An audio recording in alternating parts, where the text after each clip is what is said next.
L'objectiu d'aquesta trobada era ben senzill, era dir, què li diries tu al president Mas o què li diries tu a aquest cap de l'oposició, que no és cap de l'oposició però que està al govern i que gràcies a l'esquerra, avui jo he de parlar aquí i no ho puc fer a l'hemicicle.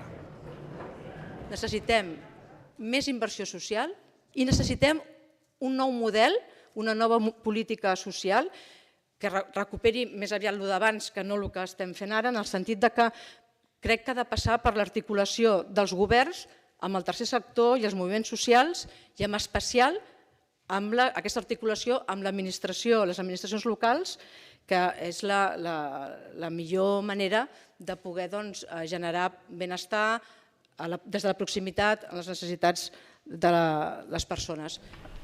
Cal parlar de prioritats i per tant jo crec que en la sessió parlamentària és important definir quines són les prioritzacions que es fan per lluitar contra la pobresa, perquè és possible lluitar contra la pobresa. Creiem que el tema de garantir una mínima renda per la ciutadania és important i jo parlaria de ciutadania perquè el ciutadà és el que és responsable, té drets i té capacitat de participar. Crec que davant de plantejaments que s'estan fent en aquests moments, insisteixo, de més retallades, crec que el que hauríem de plantejar-nos és més inversió, a part, com ja he dit, de política i fiscalitat més rigorosa i lluita contra el frau fiscal. Cal mesures d'urgència. Nosaltres donem una gran importància i demanem al Parlament que obri seriosament el debat sobre la renda garantida de ciutadania. Estem dinamitzant mocions en els ajuntaments de tot Catalunya al voltant dels talls de subministraments bàsics d'aigua, de llum, de gas a les famílies. El Parlament té l'obligació de remoure les condicions perquè la igualtat entre les persones i els grups siguin reals i efectives. Article 4 de l'Estatut d'Autonomia. El cost econòmic només és igual a la quantitat dels interessos bancaris que l'any 2014 els bancs xuclaran a la Generalitat. S'ha d'establir una moratòria del pagament dels interessos bancaris. A Catalunya hi ha 3.000 persones, insisteixo, uns 40 auditoris com aquest, persones que dormiran avui, aquesta nit, al ras, que a Catalunya s'estima uns 100.000 pisos buits, aquesta contradicció com la podem assumir, i que el Housing First és un model que no ens hem inventat i que funciona i que tenim l'obligació com a ciutadans, com a diputats, com a representants, com a tots, d'aconseguir que això s'erradiqui. I en el cas de la infància? Governem tots junts, amb tots els agents socials, des del territori, els veïns, els comerciants, les entitats, l'administració. El que ha de fer l'administració és impulsar, té eines per impulsar, però ha de governar conjuntament i veure quines solucions hem de fer.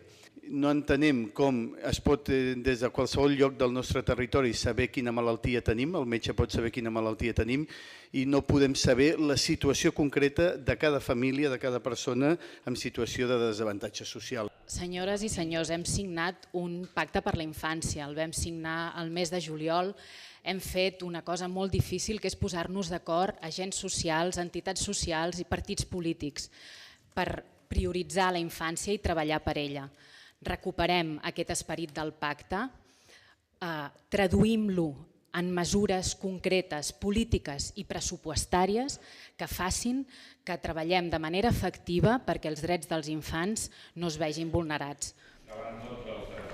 Tenim la sensació que la crisi social, la crisi econòmica ha fet no només fer passos enrere, sinó que ha fet que vagin apareixent, que totes les institucions, moltes d'elles d'iniciativa social, del tercer sector, estiguin cobrint el que són les necessitats que el govern hauria d'assumir.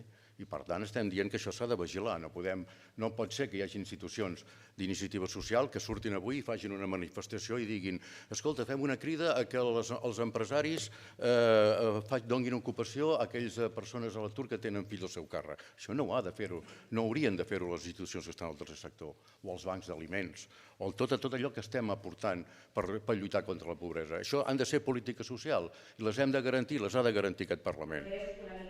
creiem que ara és vital no centrar-nos únicament en pobresa, sinó entendre què ens ha portat en aquesta situació i no caure en la trampa que ha sigut una crisi financera. Les empreses de llum, gas i electricitat avui en dia facturen 5.000 milions d'euros de benefici. Hi ha un problema de qui controla aquests serveis fonamentals. Presentarem una moció que volem presentar als plens dels ajuntaments que estableixi, d'una banda, el dret a mantenir unes condicions de vida dignes amb una climatització adequada i la disponibilitat mínima d'aigua, la condonació del deute, és a dir, res de treves hivernals, les famílies que no poden fer front al pagament d'aquests serveis no l'han de pagar. Vull reivindicar un model de serveis socials que no sigui reactiu, que no estigui basat en l'assistencialisme. Vull reivindicar un model amb el que ja tenim unes lleis aprovades. Tenim una llei de serveis socials, tenim una llei de dependència que preserva els drets de les persones. Doncs no s'està complint. Pressupost, quan ens diuen no n'hi ha, mentira, pressupost n'hi ha, però que es destini on realment fa falta. I en aquests moments fa falta a les persones, a la ciutadania, a les persones que estan patint. Això és el que fa falta. Per acabar, convidaria també amb un petit exercici a l'hemicicle, sisplau. Acceptar la realitat social és un bon camí per començar a treballar tots plegats amb aquell model nou que hem de construir, aquest model nou d'estat de benestar.